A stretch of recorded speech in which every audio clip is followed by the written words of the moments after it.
Hello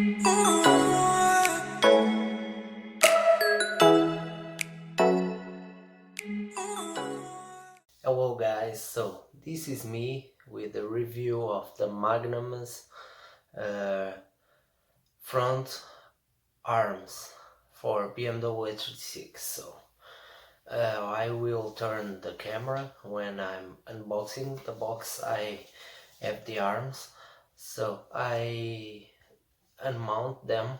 I already got them on the car, but I turn into again for the OEM ones because I want to turn the car on the OEM side. So I am unmodding the car like you saw in the previous video. I show you the arms on the car mounted and the other side without the arms. So um, let's turn the camera and show you what you will get and what can be difficult to deal about the installation and the process. I would not advise to buy them if you want to stay street some on the good side of streetability, because they are very harsh on the car if you are plan to go on the normal roads. Here in Portugal you have a lot of holes in the street. They are very rough on some points and that's not very nice on the car. You will feel everything. And with the steering stoppers, that's why I got them on the machine shop to can run the arms. So the part of the arms that go straight to the lollipops, I think that's the name, are straight, so the wheel will not turn full like it will on the car, because the original arm is like a moon design, and these ones, or the DDM ones, are like straight from lollipop to the arms, and the arm to the chassis. I think that's the subframe, I would say, are straight too. So, but that part is not a problem. The problem comes with the on the on the lollipop side, because the wheel will not turn without hit the arm. In the original 16-inch wheels, I want to keep the OEM look, so I did not buy 17-inch wheels or something like that. I still keep the 16-inch wheels. So let's turn the camera around and I will talk more and show you the arms too.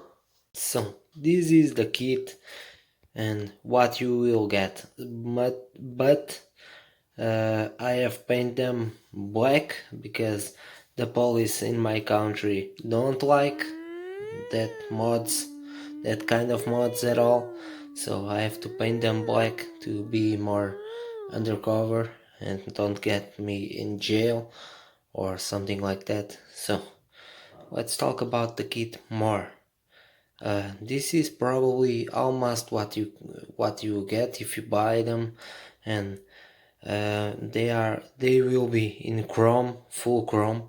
They are beautiful. This is a very well put together kit.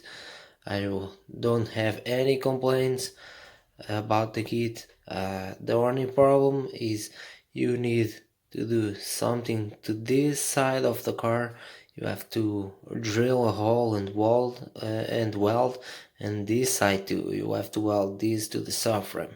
And if you want to maintain the car 100% or close to it, to stock on the mounting points, and don't want to weld nothing to them, that will be a problem. But I will say this is a kit more to the race car spec, not for streetability, because you will lose it.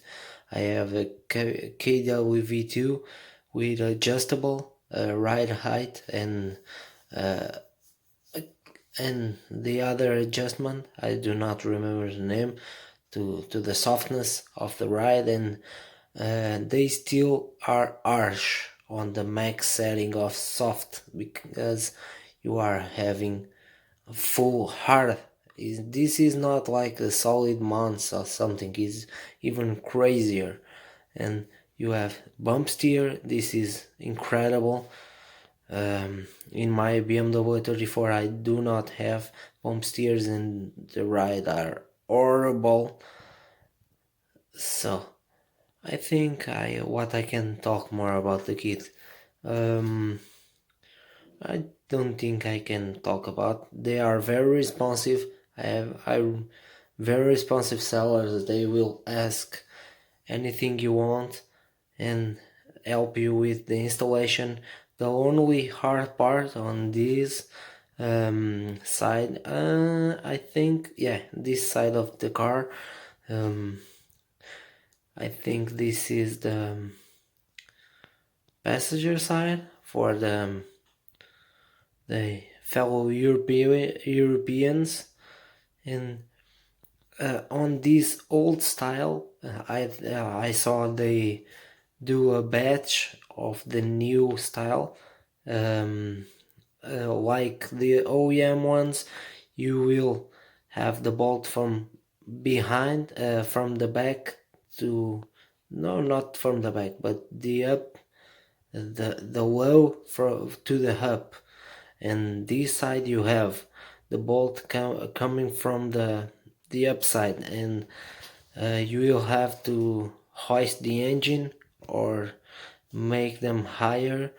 I did with the jack and a bit of hood, and elevate the engine, and I mount and dismount without no problem. Just a bit of the hurry, because you don't want to crack the oil pan, but it can be done with minimal tools, and the kit will work. You will not. I will really advise you to weld what they tell you to weld, and the torque specs to be exactly the same.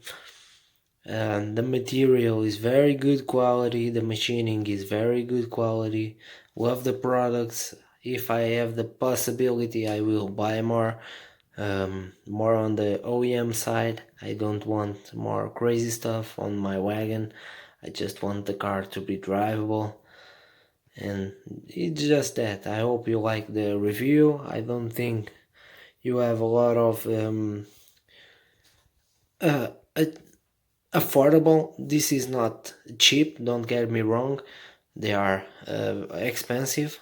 They are like 1,000 or more for a set of these ones, and they are not cheap, but the only comparable are the rally cross, or what the name of them, I don't know, for 1,002, and they don't even came with all this stuff. They don't come with the bump steer, I think, and bump steer is a must have, and I don't think they are not so completed kit. The better on that kit that this is not is this one.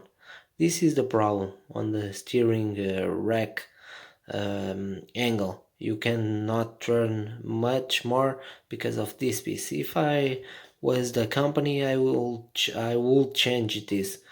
That would make much good difference on the kit and make it even more complete, so you don't have to got the steering stoppers. But I understand they will, if this one are bent, and they are not so strong as they are now, because the force travels like that, and if it's bent, the force tends to bend even more the piece. So you can take your conclusions, and I think this is a very good kit for the price. I think the more comparable kit with this stuff is the AKG, and they are like 3,000 without delivery, I think, or something like that. Is crazy. And advice for the company: keep doing these good products. I love this kind of stuff.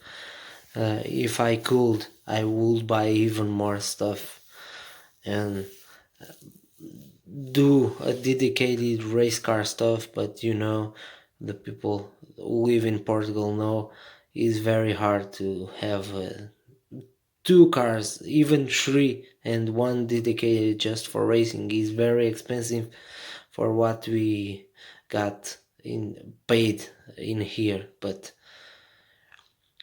hope you like the video, and if you have any questions about the kit, don't have any problem in question the company or question me, because they will get you back. So guys, hope you like it.